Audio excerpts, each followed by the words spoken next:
think we have two very different sort of streams of interest that are happening, I think, in the marketplace. As you mentioned, small molecules certainly has been heightened focus around that for a variety of different reasons.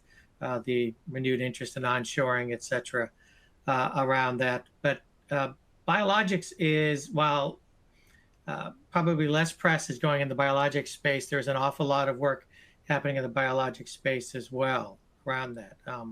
Biologics are a different animal associated with continuous manufacturing. We say in the industry that, the process is the product.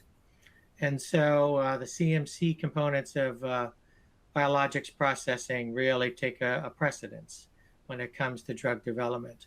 And that puts a different spin when it comes to looking at continuous manufacturing.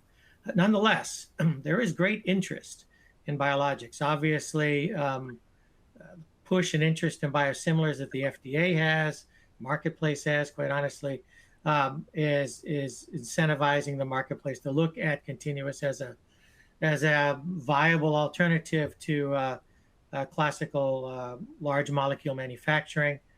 Cell and gene therapy have introduced some very interesting permutations around it just because of the high cost of cell therapies. Right now, are there opportunities for cost reduction? We've seen some very interesting advances made in the biologic space. If you look at just peptide manufacturing, for example, we are seeing commercial peptide facilities go online today. Peptides have gone up and down in terms of their interest and attractiveness to the marketplace, but at the end of the day, there's renewed interest in that space, and the benefits financially to drug manufacturers are substantial in looking at that. And so I think there is going to be a heightened interest in the overall advancement of continuous manufacturing for biologics, and you're going to see some very interesting innovations in the next 5 to 7 years.